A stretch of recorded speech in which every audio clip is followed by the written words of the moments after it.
Welcome to the CFL Weekly Pick'em Show on the Grueling True Sports Network. The CFL Weekly Pick'em Show is brought to you by Replenishing Care, the future of sports medicine. To check out all their products, go to thegruelingtruth.net, click on the banner at the top of the page. I'm your co-host for the CFL Weekly Pick'em Show, Mike Goodpaster, and right now I want to welcome in my other two co-hosts. First up, Brian Schmidt. How you doing, Schmitty? Doing good. Was glad you called me. I almost fell asleep on you, so you called right in time. I know you're getting older, so bedtime's usually around this time. Next up, Syracuse won again, didn't they, Robert? They're still undefeated? Robert Drummond, four-time Grey Cup champion? Still undefeated. Yeah, thank you. Yes, they're still undefeated. They have their hands full this weekend, but I have confidence in them. No, you don't. Really, do you? I don't know. I don't know if they're going to win the game or not, but I just want a good showing, you know? I don't think they're going to get beat as bad as people think they're going to get beat. How about that? Neither do I. All right. That's going to be it. Go ahead. Let's talk a little CFL. We're week 16. Bombers quarterback Matt Nichols finished the game with 256 yards and one touchdown pass, while Kimbrell Tompkins led all receivers with 94 yards and 5 catches as the Winnipeg Blue Bombers snapped a 4-game losing skid with a 31-14 victory over the Montreal Alouettes. We're talking about the Alouettes, Robert, so there's really not much to talk about here. But Winnipeg really needed to win this game. Winnipeg needed to win this game. They probably could have shown up with 11 players and won the game, playing both offense and defense. I mean, no, they need 12 because we're in Canada. Yeah, I mean, Montreal is in such disarray, you know. But it was a good win for Winnipeg. You want to look at it like that. All right, so when we look at Montreal, Johnny Manziel played, Brian, 18 for 25, 212 yards, 1 pick. Not a terrible performance, but you're not going to win with a team like Montreal with a performance like that. No, you're not. And again, he did play well. There's just not. Again, we talked about this before. There's just not a lot around him. So even when he plays well, they're going to struggle because there's just not enough around him to be explosive. Offensively, defensively they play okay at times, but this is a team that needs a lot more help than just at the quarterback position. Yeah, and I don't think they're getting it anytime soon, at least this year. That brings us to the Ottawa Red Blacks, Brian. Lewis Ward made 7 field goals while Trevor Harris and Greg Ellingson connected for a fourth-quarter touchdown as the Red Blacks chipped their way past the Edmonton Eskimos 28-15 on Saturday. That's 2 in a row now for a team that should have a better record of what they think, Brian.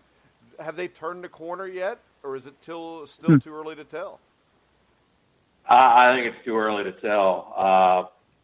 Every time we get a little excited about these teams, they find a way to make us go, not so fast. And I think we still gotta wait a little bit and see how this transpires at this point, because I don't think there's enough right there to really feel like they've turned a corner yet. Yeah, and I think when you look at this, Robert, the one thing you have to take away if you're a Red Blacks fan is how well their defense played. Anytime you hold the Edmonton Eskimos with Mike Riley and C.J. Gable to 15 points, you've done a hell of a job. So the big question is, can they consistently continue to do this? I mean, who knows with the Red Blacks? It's which Ottawa team's going to show up, and I've said that week after week, time after time. This team will go as far as Trevor Harris takes them. He's a talented quarterback when he wants to be, but other times it's like he's all over the place. And I'm not faulting him for the inconsistency I see in Ottawa Red Blacks. I'm just saying to myself, it's like we all know it. This team could be great. This team can be bad. They're on a 2-game winning streak, and hopefully he's seen the good in the team. Yeah, and hopefully they're hitting their stride now, and it looks like they're going to run away with the East now. So in the long run, they're going to have home field going with a shot to go to the Grey Cup. And they're going to be hard to beat at home. And when we look at it, it's always good to be at home. And that brings us to Saskatchewan, which is the team that I still think is a big threat here. Didn't play the greatest game against the Argonauts. In a rematch of last season's Eastern Final, The game didn't disappoint as the Rough Riders came out on top against the Argonauts 30-29 on Saturday night. The Riders overtook the Eskimos for second place in the West with the win, which is huge. And the Argos dropped their fourth straight. It looks like any defense of the Grey Cup, Robert, is out in Toronto right now. Yeah, I mean, Toronto's just, and it just goes to show you how special it is when you win a Grey Cup that you should savor it because you never know when you'll get back. It's such a hard task to accomplish. I mean, I think a lot of people don't realize that. Grey Cups come so few and far between. That's why, as a former CFL player, I'm so proud of mine. I got them really back to back, and it just doesn't happen like that. And it's sad to see the Argos out, but you know what? If you look at Saskatchewan's done what we thought all year. You said it. They're probably the second strongest team in CFL right now. Yeah, and when you look at it, Brian, they didn't play well in this game. Zach Claris was 14 for 25, 2 touchdowns, 2 interceptions. But in the end, this is what good football teams do, which a team like Ottawa's not always been able to do, which was to kind of overcome themselves and still get the win. Yeah, and that's really the key, I think, to a good football team is it's not what you do when you're playing great. I mean, it's what you do when you're not playing great and you still find a way to win. You still do the intangibles to win a football game, and we saw that here, and that's something that I think bodes well for the rest of the season because there's a lot of teams that can play great and win football games, but what do you do when you're not having your best game? And that usually is always a good sign of a really good football team. Yeah, and we talk about really good football teams. The BC Lions are starting to look like one. They mounted a comeback for the ages on Saturday night at BC Place, covering 59 yards in 9 seconds to tie the game in regulation, then finished the job on Ty Long's game-winning kick in the second overtime period. Is this a team, Robert, that needs to be taken seriously headed into the playoffs? Well, they're making a point of it right now, and they're making some noise as they should be. But you know what, BC, this. It's about getting hot at the right time, and right now they're getting hot. This can give them a lot of momentum. I mean, I've seen a lot of stranger things happen. I'll just put it that way.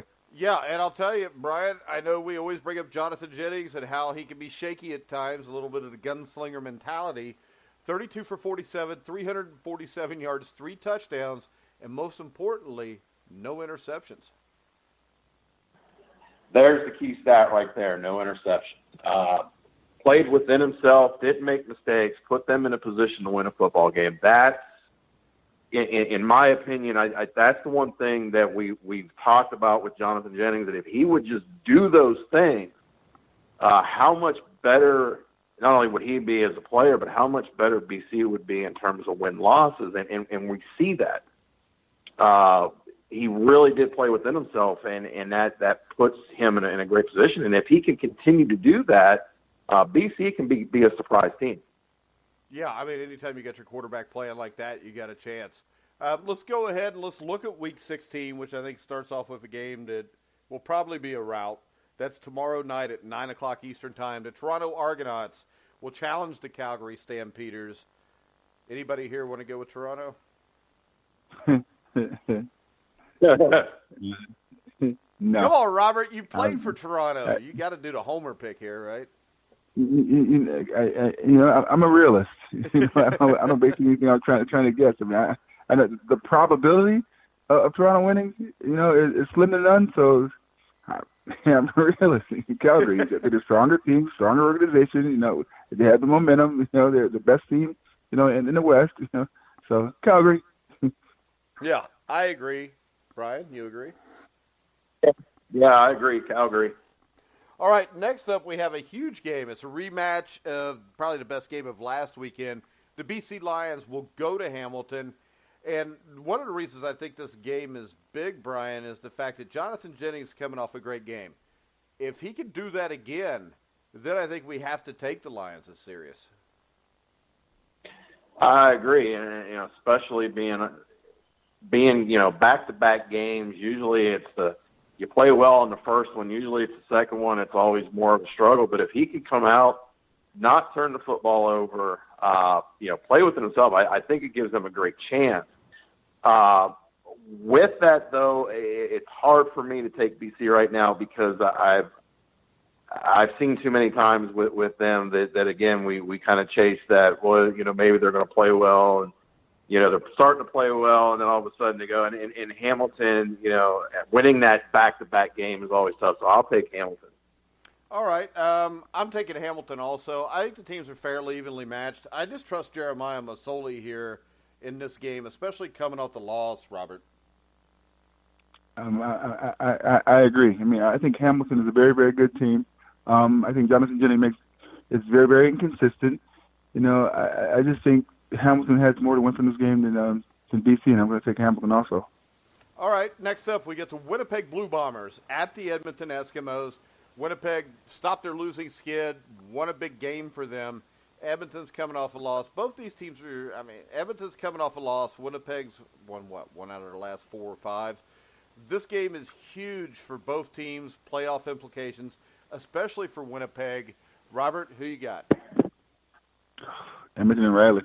I like Winnipeg as athleticism, and the intangibles they have, but it's, as I said, it's getting toward getting serious time.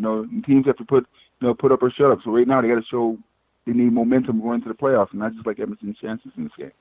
Yeah, I like Edmonton in this one too, Brian. I think they've just been more consistent over the long haul this year. Even though they're 7-6, Winnipeg 6-7. I think Winnipeg's lost a few games they had no business losing. So I'm going to go with the safe bet here, and I'm going to go with Mike Riley also. Yeah, I am too. I think until we see Winnipeg be a little bit more consistent in a game like this, I'm going to go with a guy like Mike Riley that has that winning mentality and can really put Edmonton on their back. So I think this is one that I'll go with Edmonton. All right, next up, Johnny Manziel and the Montreal Alouettes will host the Saskatchewan Roughriders in a game that means nothing to Montreal and nothing has in a long time. Saskatchewan, this is a huge game, to stay in second place. And if we could get Calgary to slip up a couple times, which I don't think they will, but there still is an outside shot to grab first place in the West, I'm going to go out on a limb here, and I'm going to go with Saskatchewan, Brian.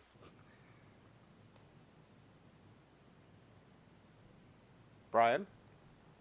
I'm going to go with Saskatchewan as well. Did you doze off again, Brian? No. Can you hear me? Can you hear me? Hello? Yeah, I can hear you. Can you hear me? Yes. Yeah, I said Saskatchewan. I know, but okay. it took a little while. I thought maybe you dozed off again in your chair. Robert? No, I said Saskatchewan. Robert? Only way Saskatchewan has of losing this game is to not show up. It's Saskatchewan. All right. That's a downer to end on if you're a Montreal fan, Robert. I'm just being honest. I can give them what they want to hear, but it's not the truth. You never know. Johnny Manziel could come play out of his mind, and they may only lose like 2 touchdowns. All right. We're going to go ahead and wrap up Week 16. Robert, any final comments? Just stay healthy. Now it's football weather. It's football mindset mentality time. Now you got to position yourself for other teams to take notice of who's coming to the playoffs and who's the team to beat. It's Grey Cup weather. All right. Or Grey Cup time, I should say. Brian? It's coming down to that time, so it should be start getting a little bit even more exciting just because with these playoff races, it'll be interesting to see what happens. All right, guys. We will be back next Wednesday night at 9:30. That good with everybody? Good with me. Yep, that'll be good. All right. I want to remind you that you can hear Inside Boxing Weekly in about 20 minutes on the grulingtruth.net live. Make sure you check that out. Tomorrow at noon, me and Steve Risley will be back with Survive in Advance. You can hear all of our shows on Spotify, iHeartRadio, iTunes, TuneIn, Stitcher, Spreaker. Wherever you find sports podcasts, you'll find The Grueling Truth. So for Robert Drummond, Brian Schmidt, I'm Mike Goodpaster. You've been listening to The Grueling Truth, where the legends speak.